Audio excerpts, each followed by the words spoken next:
Olá, tudo bem com vocês? Pois é, gente, estamos aqui mais uma vez para falar alguns conteúdos importantes para a nossa língua espanhola. De acordo?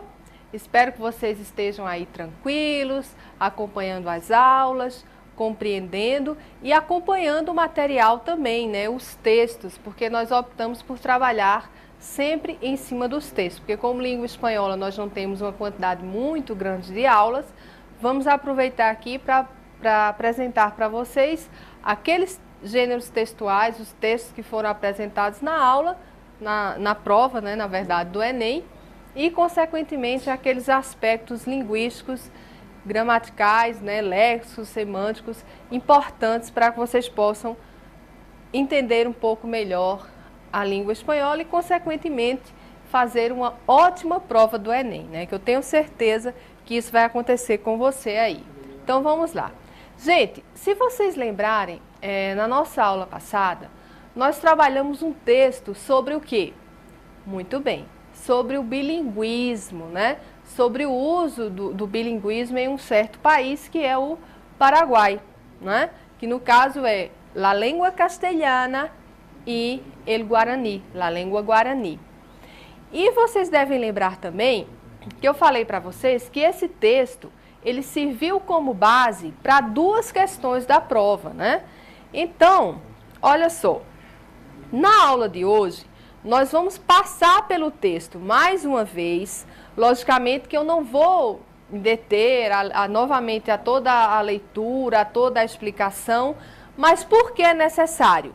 Porque a questão que nós vamos discutir agora e que, consequentemente, nós vamos puxar alguns pontos importantes para a compreensão da língua espanhola, ela faz também referência a esse texto sobre o bilinguismo. Então, como é que nós vamos ter a dinâmica da nossa aula hoje?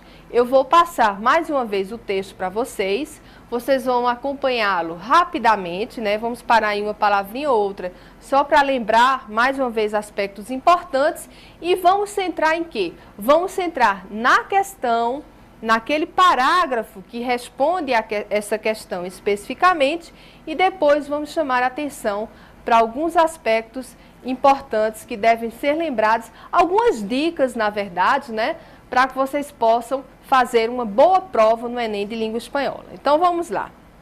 Mais uma vez aqui está o texto, né, que agora ele refere-se à questão 93, né? Na nossa aula anterior, nós trabalhamos a questão 92 e agora a questão 93.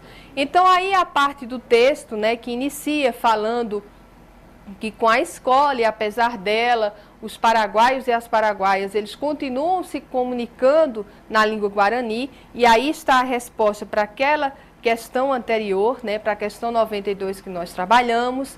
Vimos também, nessa parte aí do texto, a importância do tempo composto, o a encontrado, e também o uso aí de uma palavrinha apocopada, que é um possessivo aí, que é o su. Aí, seguindo o texto, nós temos falando sobre o avanço, né, do ensino do Guarani nas escolas, o uso aí de um conectivo que aparece muitíssimo em texto, que é o sin embargo. A outra parte do texto, que também já foi trabalhado, né, que fala sobre as pessoas que falam castelhano, as pessoas que falam guarani, que são os castelhano hablantes, os guarani hablantes. Então, só para que vocês possam ler o texto, mais uma vez, e irem acompanhando aquilo que já foi, vamos dizer assim, esmiuçado na aula passada, tá? Eu não vou ficar lendo todo o texto mais uma vez, porque ele fica um pouquinho repetitivo, já que vocês já o conhecem, não é verdade? Aqui, chamar a atenção mais uma vez para o uso da expressão echar por la borda, quando ele diz dejar fuera de la educación media al guaraní, seria echar por la borda tanto o trabalho realizado, ou seja, echar algo. O que é que significa echar?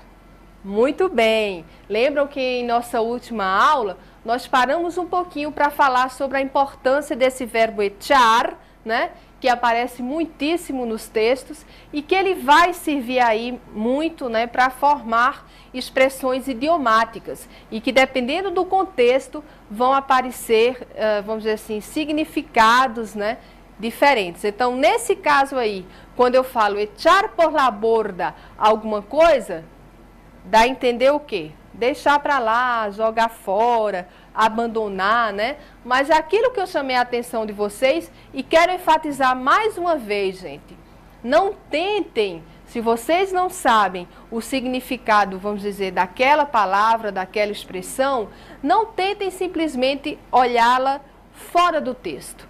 Voltem para o texto, observem o que diz antes, o que diz depois, que muitas vezes essa segunda leitura, essa terceira leitura, ela vai ajudar você a compreender o significado. Mesmo que você não saiba o que é que aquilo significa ao pé da letra, ao pé da letra, vai ajudá-lo a entender o contexto. E lógico, gente, para fazer uma boa interpretação do texto em língua espanhola, não é necessário que nós saibamos todos os significados, né? Nós temos que prestar atenção ao texto de uma forma geral, tendo atenção àqueles conectivos, aqueles tempos verbais, aqueles falsos amigos, aquelas expressões que são importantes para o texto. Mas não significa que se você não sabe o significado de cada palavra, você não possa fazer uma boa prova, você não possa fazer uma boa interpretação do texto, tá? Então, mais uma vez eu chamo a atenção, gente. Voltem para o texto, leiam mais uma vez, tentem compreendê-lo de uma forma geral, tá?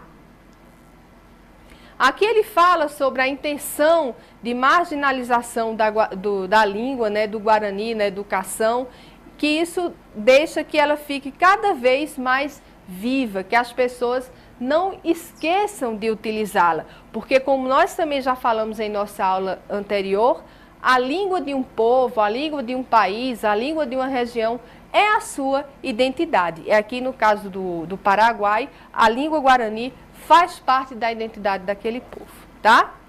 E aqui o final do texto, né, que chama a atenção para algo importante quando ele diz: El Guarani, língua de comunicação, sí, e mil veces sí, língua de imposição, não. Porque aqui, gente, faz um contraponto bem interessante quando ele fala língua de comunicação, sim, e mil vezes sim.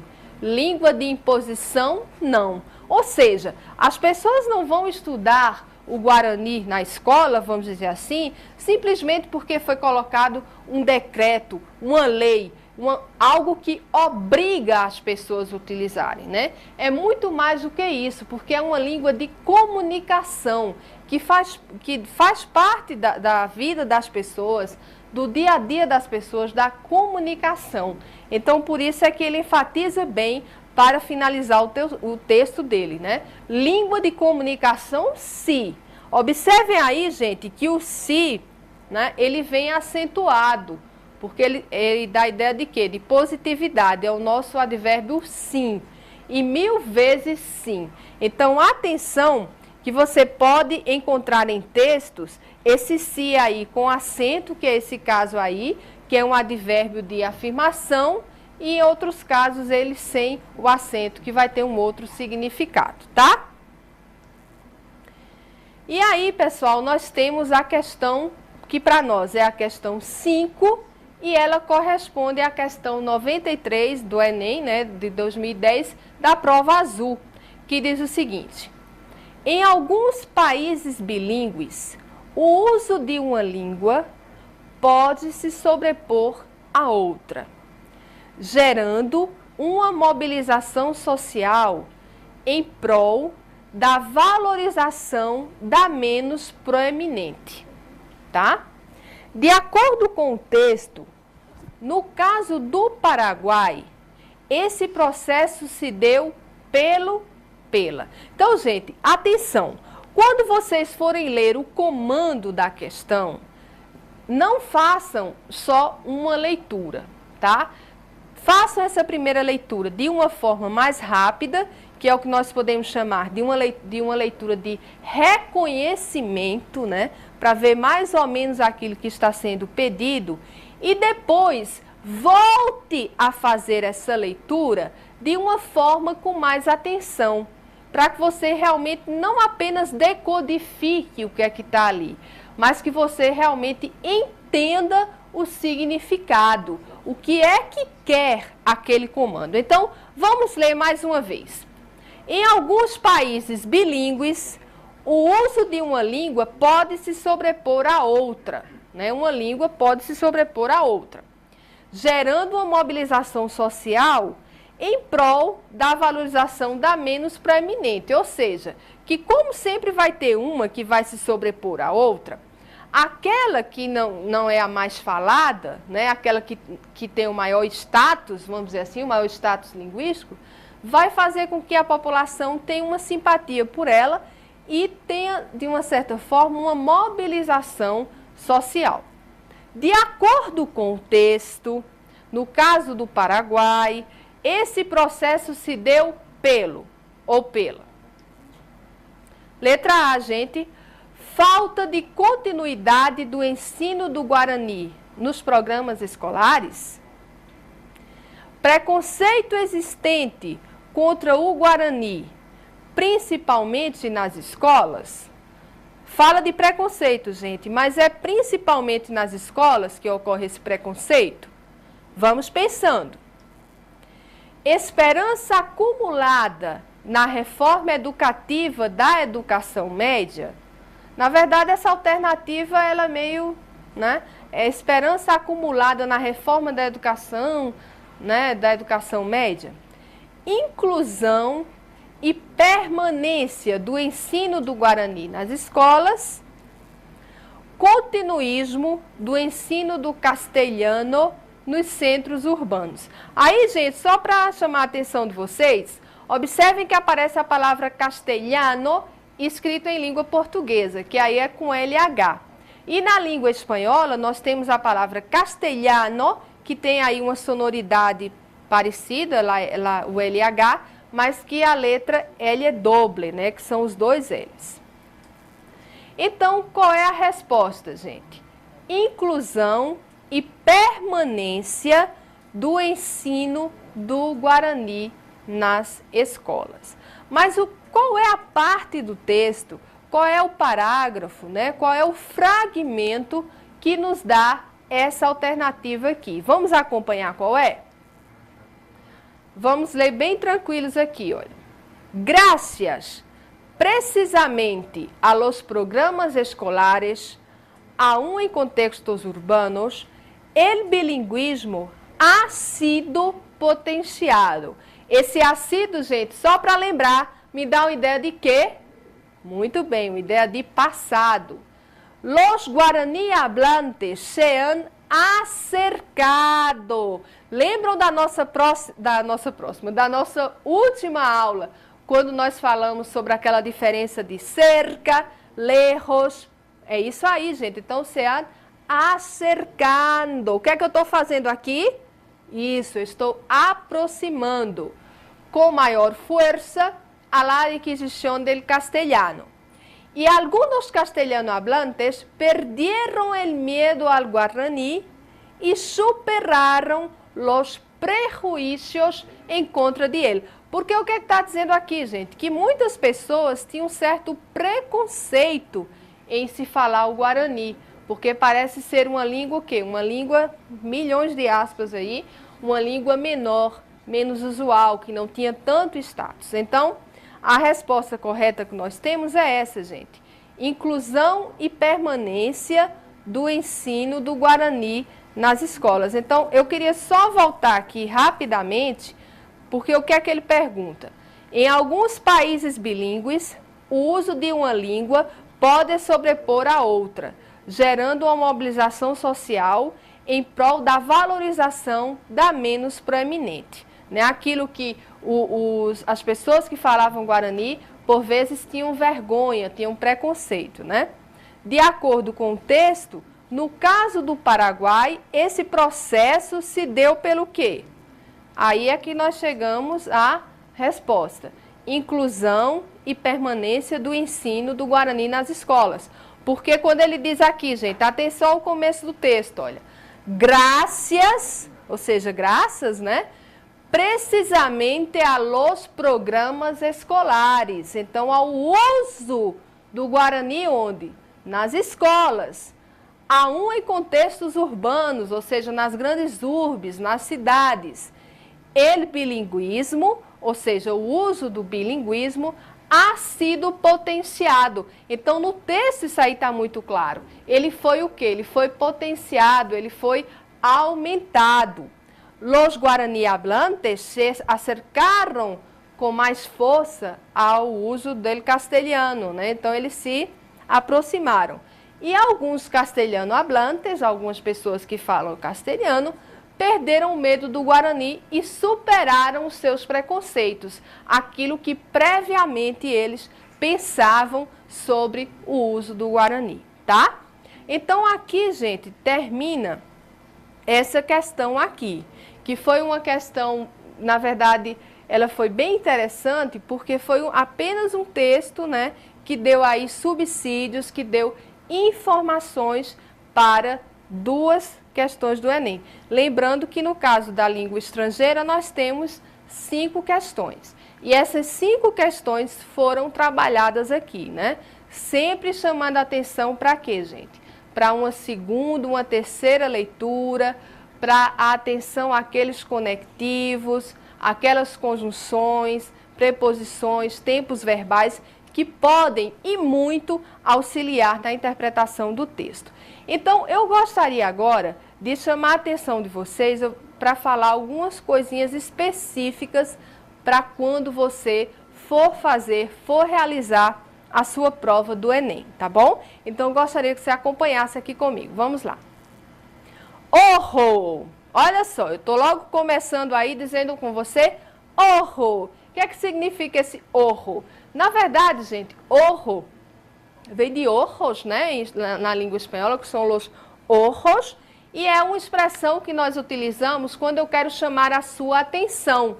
Então, eu falo orro, ou seja, preste atenção ao que eu vou falar agora. E prestem atenção ainda, gente, só para lembrar lá na nossa primeira aula, que na língua espanhola, quando nós vamos fazer uma exclamação, ou quando nós também vamos fazer uma interrogação, o sinalzinho aí ele vai aparecer no final da frase e no início, sempre invertido.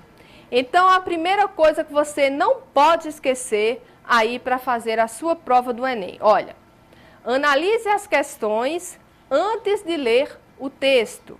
Isso também é importante. Elas têm informações que podem ajudar na compreensão. Então, aí, gente, é uma dica. Às vezes, aquele texto, ele está muito grande e você está com pouco tempo. E aí, o que é que eu vou fazer? Você pode fazer o inverso. Você pode primeiro ler aquela alternativa, o que é que está pedindo, e aí, quando você for ler o texto, você já sabe mais ou menos o que é que está se pedindo. Então, às vezes, fica mais fácil você localizar dentro do texto aquele parágrafo, aquela expressão, aquele fragmento a que o comando da questão está se referindo, tá? Então, aí é uma dica. Analise as questões antes de ler o texto. Agora, eu quero chamar a atenção de vocês que não é sempre que nós temos que fazer isso. Logicamente, que é uma dica mais para quando o texto ele é muito longo, né? Porque nós sabemos que junto à prova de língua espanhola vão vir outras provas aí que também precisam de uma leitura apurada, de uma leitura com atenção. Então, aqui fica uma dica para vocês. Vamos ver outra? Cuidado com as conjunções. Lembrem-se principalmente das adversativas. E aí eu coloquei aquelas principais adversativas que sempre aparecem no texto, que são pero, sin embargo, no obstante, sino e mas, né? Que são aquelas conjunções que me dão essa ideia adversativa. Geralmente nos textos você vai encontrar pero, né? Lembram que na nossa primeira aula nós trabalhamos aquela diferença de perro com um R e perro com 2 R's? Exatamente, que um é o substantivo, né? O cachorro, que é perro, e nesse caso aí com um R apenas é a conjunção adversativa. E aí também a conjunção sin embargo, que aparece muito nos textos, tá? Então, cuidado com as conjunções, atenção com elas. E as preposições também, hasta, hacia, que aparecem bastante. Cuidado também com a palavra aunque, que é uma conjunção concessiva, ela me dá uma concessão. E é um vocábulo, uma palavra que aparece muito nos textos em língua espanhola. Olha que nós temos um exemplo aí, gente. Aunque sea caro, haremos el viaje. Aunque sea caro, haremos el viaje. O que quer dizer esse aunque aí, que ele está acentuado, inclusive em cor azul? Olha só. Aunque sea, esse ser aí está no subjuntivo, né? O verbo ser. Caro, haremos, né? Faremos el viaje. Viaje é uma palavra heterogenérica, que, né, em português é a viagem, em espanhol el viaje, é uma palavra masculina, ou seja, embora seja caro, faremos a viagem. Então esse aunque aí é uma palavrinha que merece atenção. A palavra mientras estabelece uma ideia de tempo e simultaneidade. Então, observem também essa palavrinha, que ela costuma estar bastante presente nos textos em língua espanhola, tá? Mientras, que me dá uma ideia aqui de quê? De tempo, de algo simultâneo. Olha o exemplo. Hay que bater el hierro mientras está caliente. Ou seja, você, aí, né, dá uma ideia de algo que você tem que fazer, né? Que bater el hierro. Hierro significa ferro. Mientras está caliente, você vai moldar, fazer alguma coisa com ferro. Então, esse vocábulo aí, mientras, ele dá uma ideia de tempo. Por exemplo, vou dar outro exemplo para que fique mais fácil para você compreender. Mientras yo estoy hablando, o que é que eu estou fazendo? Mientras yo estoy hablando, estás escuchando. O que é que está ocorrendo aí, gente? Muito bem, são ações que estão ocorrendo quando? Simultaneamente, ao mesmo tempo. Então, mientras yo hablo, escuchas. Então, algo que está acontecendo ao mesmo tempo. Então, significa o quê? Muito bem, significa enquanto, né?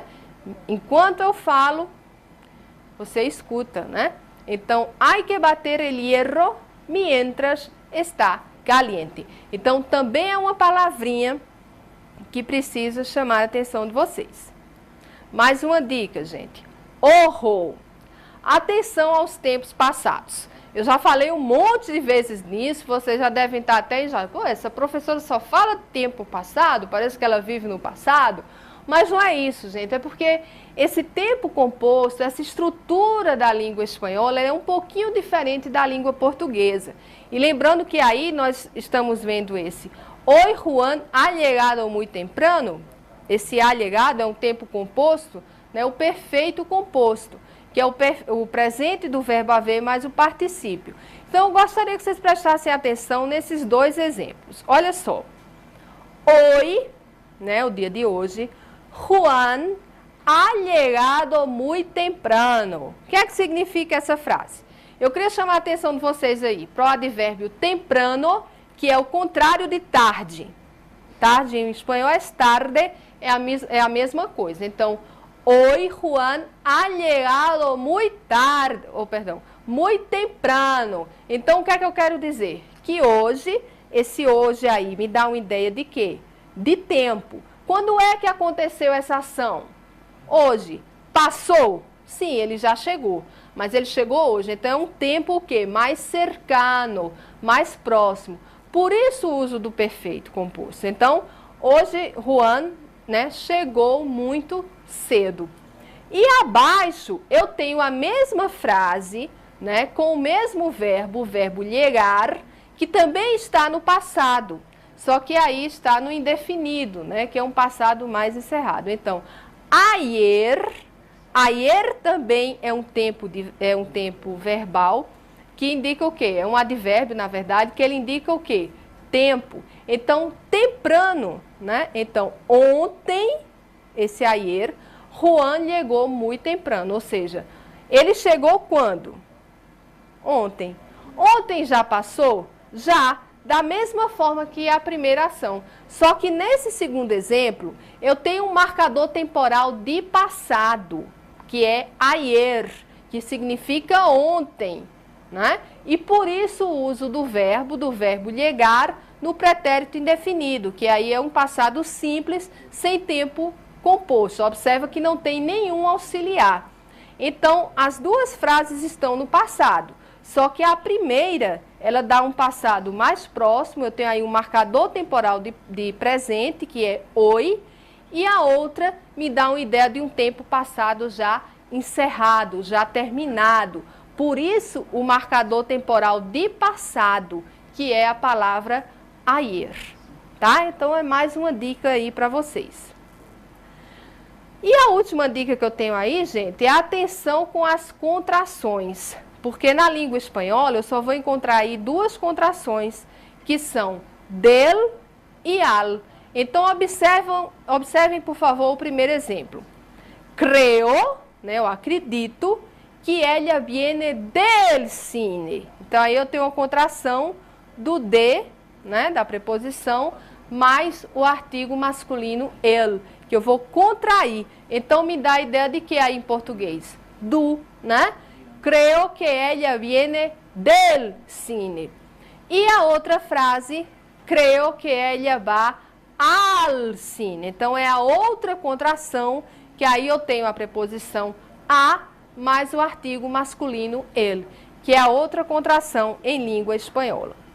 Então, pessoal, a nossa aula está terminando e, na verdade, as nossas aulas de língua espanhola, elas têm uma quantidade menor, né? Então, não deu para que possamos trabalhar todo o conteúdo da língua, obviamente.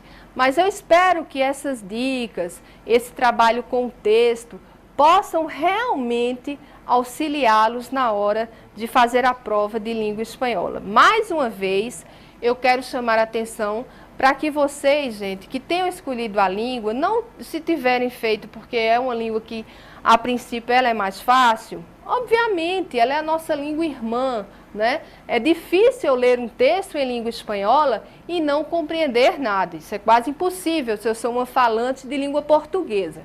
Mas isso, gente, não quer dizer que eu não tenha que estudar, que eu não tenha que pesquisar, que eu não tenha que buscar, que eu não tenha de ler.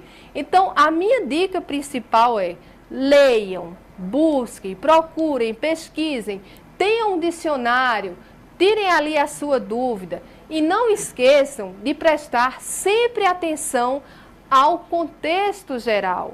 Atenção aos comandos, aquilo que está pedindo. Então, voltem ao texto, marquem. Não é porque eu não sei uma palavra, uma expressão, que eu vou me desesperar e não vou fazer aquela questão. Não. Fiquem tranquilos, procurem, busquem, que vocês vão encontrar a resposta. E eu queria dizer mais uma coisa, gente. Não esqueçam de acessar ao nosso site, né? acerteosponteiros.com.br, porque você vai poder rever todas as nossas aulas e não esqueçam de fazer, claro, o cadastro se você ainda não fez. Então, obrigada pela atenção, espero ter passado alguma coisa para vocês e desejo de coração muito sucesso a todos vocês nessa caminhada, tá bom? Hasta luego!